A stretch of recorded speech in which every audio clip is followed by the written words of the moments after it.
Et salut les amis, j'espère que vous allez bien, c'est Elias OBNTV, on se retrouve aujourd'hui pour une toute nouvelle vidéo. Vidéo les amis, un petit peu, voilà, un petit peu drama pour la simple et bonne raison qu'on va parler du fameux drama autour de David Lafarge et de son fameux petit passage sur Kik que je vous montrerai bien évidemment dans la vidéo où finalement il parle du vol qu'a subi Card Center, le vol de 50 000 € lors du Belgium TCG. Alors c'est un petit passage qui a été repris sur différents comptes Instagram en story et différents réseaux qu'on a vu voilà, un petit peu partout.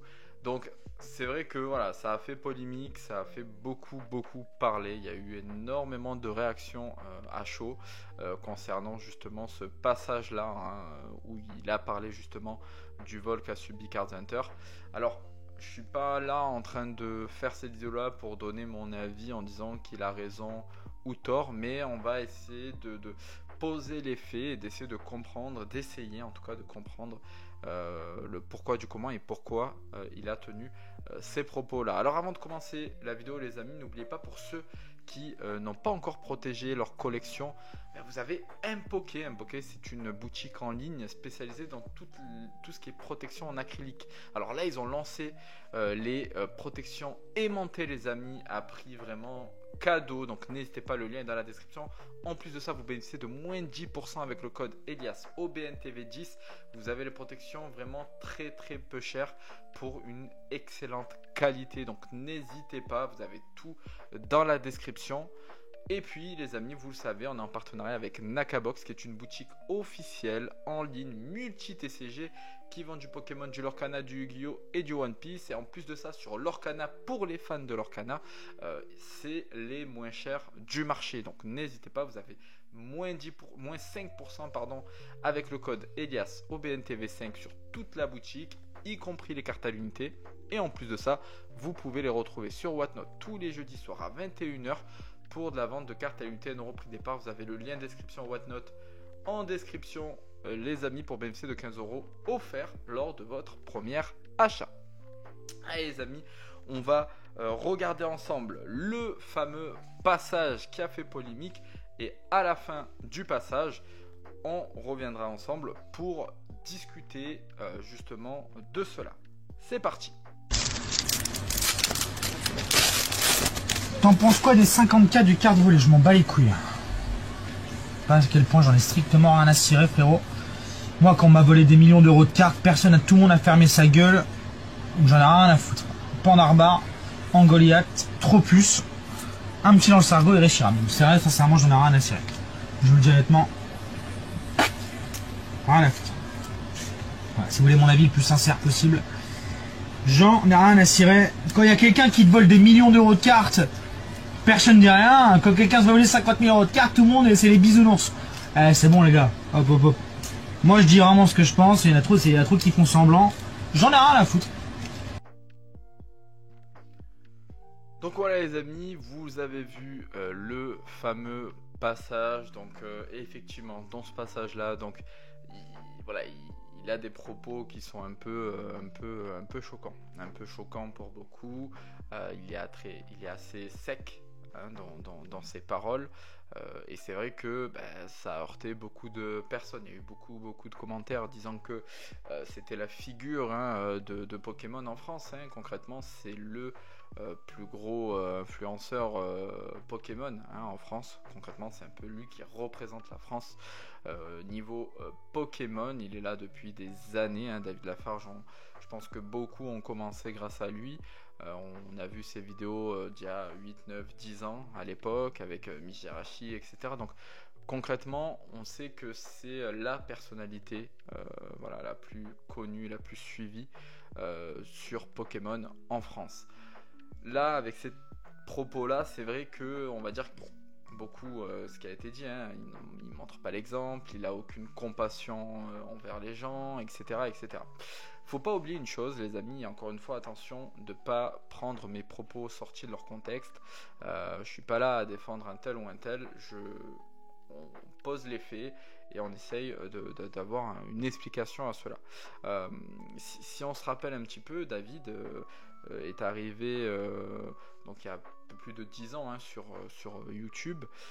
Donc c'était l'un des premiers qui a fait justement des vidéos autour du TCG Pokémon, de la collection Pokémon, des ouvertures, etc. Et il a subi une période à vide lorsqu'il s'est fait cambrioler. Donc il s'est fait cambrioler pas qu'une fois, il s'est fait cambrioler plusieurs fois. Et à chaque fois, c'était des centaines de milliers d'euros qui étaient volés à l'époque. Donc ça a été compliqué, il a dû carrément même partir, je crois que c'était à Malte qu'il était parti s'expatrier parce que justement il ne se sentait plus en sécurité en France et parce que il avait ce besoin là d'aller recommencer à zéro ailleurs dans un nouvel environnement et se ressourcer concrètement pour se relancer. Donc c'est vrai que on oublie, mais c'est vrai que pendant cette période là, David Lafarge, tout le monde lui a tourné le dos. Pourtant il avait fait des feats déjà à l'époque avec certains, alors pas des youtubeurs d'aujourd'hui, Pokémon aujourd'hui, parce que les youtubeurs Pokémon aujourd'hui, les influenceurs Pokémon aujourd'hui sont connus peut-être depuis 3-4 ans, voilà, pour la plupart. Et donc tout ça s'est passé avant, c'est cette période-là. Donc c'est vrai que à ce moment-là, quand il s'est fait voler, etc., personne n'a vraiment aidé à l'époque. En tout cas, j'ai pas entendu de nom de youtubeurs ou d'influenceurs qui l'ont aidé, qui l'ont soutenu et accompagné dans cette période-là. Et c'est vrai que je me rappelle qu'il a recommencé à faire parler de lui, à se refaire un petit peu connaître. C'était sur Twitch, sur les lives Fortnite, donc rien à voir avec Pokémon. Donc en fait il s'est relancé sur les réseaux via Twitch et du coup sur Fortnite. Donc comme ça petit à petit il est revenu, puis il a commencé à faire des ouvertures sur Twitch en live, etc. et jusqu'à redevenir le David Lafarge Pokémon qu'on connaît aujourd'hui. Donc c'est vrai que je pense qu'il y a aussi cette partie-là chez lui, un peu de frustration, où il se dit aujourd'hui pour 10 000, 20 000, 30 000, 40 000, 50 000 euros, on crée au scandale, ça fait le tour des journaux, le tour des influenceurs, il y a du soutien partout, alors que moi à l'époque, des centaines de milliers d'euros, personne n'en a parlé et tout le monde s'en foutait. Je faisais des vidéos où je chialais complètement sur YouTube devant tout le monde et je montrais en direct live, parce que je me rappelle, il venait juste de découvrir que sa maison avait été, si je me rappelle bien, mais qui était cambriolée, et directement il s'était filmé, il avait dit j'ai ouvert la caméra directement pour montrer, et donc à ce moment-là il était encore sous le coup sous le choc, etc. Et il pleurait, je me rappelle des vidéos, mais tout ça pour dire que c'est facile de l'extérieur de critiquer et de dire telle ou telle personne n'a aucune empathie, n'est pas humain, c'est la honte de YouTube, c'est la honte de Pokémon, c'est la honte de la communauté. Encore une fois, je suis pas là à le défendre, je défends pas ceux qui le critiquent, je défends pas ceux qui le protègent. Je suis juste là à relater les faits, et aujourd'hui, je trouve que c'est facile, dans son sens à lui, mais comme de l'autre, c'est facile de directement jeter la pierre aux gens en disant qu'il est comme ça, un tel est comme ça, un tel est comme ça. C'est pareil pour Cards Hunter. J'en avais parlé dans une vidéo, mais Cards Hunter, beaucoup lui ont dit mais attends, ça fait 2 fois à un moment donné, le mec il me prend pour des cons. C'est sûr qu'il y a une combine, il y a quelque chose, il fait des coups d'assurance. Il a eu la totale, et là aussi je suis pas d'accord, parce qu'on ne sait pas, on n'a pas toutes les informations, on n'a pas tous les paramètres, donc on n'y est pas nous en interne, on voit juste en externe, on voit ce que tout le monde voit. Donc c'est pour ça qu'il faut faire très très très attention, je trouve, avec les propos, parce que ça peut vite devenir de l'harcèlement. Et en l'occurrence pour David, il a donné son avis, ok, il a donné son avis, on peut pas tous être d'accord. Ceux qui comprennent son avis, voilà, ils seront contents et ils comprendront. Ceux qui ne le comprennent pas, écoute, il a exprimé son avis, on est en France, chacun exprime son avis. Maintenant, de là à aller harceler les personnes parce que dire il nous déçoit, c'était la figure. On ne sait pas ce que chacun a vécu dans sa vie, les gars. Donc ok, peut-être que c'est vrai que voilà, il n'a pas assez mesuré. Moi je dirais qu'il n'a pas assez mesuré ses propos. Je pense qu'il aurait pu le dire d'une autre façon, parce que c'est vrai que vu comme il le dit, c'est assez virulent, je trouve, en disant je vais pas redire les termes qu'il a dit, mais je m'en bats les j'en ai rien à foutre, etc. Et il a insisté là-dessus. ça montre que voilà, il a encore de la rancœur par rapport à ce qui s'était passé il y a quelques années euh, en ce qui le concerne et le manque de soutien qu'il a reçu à cette époque-là.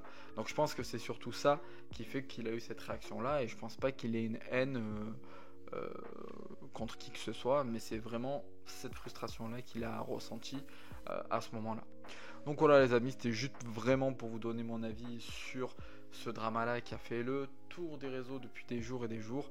Je voulais vous donner mon avis là-dessus. Moi concrètement, je pense que, encore une fois, il ne faut pas directement sauter sur les gens en disant bah, t'as vu ce qu'il a dit. Il faut essayer de comprendre aussi leur passé, ce qu'ils ont vécu, surtout une personnalité publique comme David Lafarge où on connaît finalement son passé.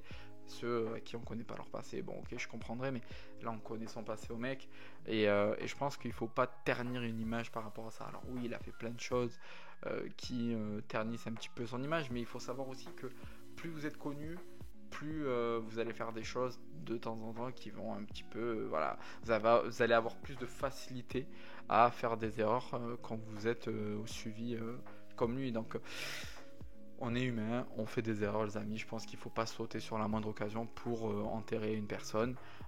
Peut-être que lui et Carpenter s'entendent très bien à l'extérieur et que nous on est en train de tous voilà, faire la guerre entre nous alors que entre eux tout se passe bien. Donc c'est pour ça que je vous dis attention, ne pas faire de conclusion rapidement, et moi je pense concrètement que ça a été une erreur de communication de sa part. Je pense que voilà, il aurait pu dire les choses autrement, mais qui pense ça, moi je trouve pas ça choquant au vu de ce qu'il a vécu.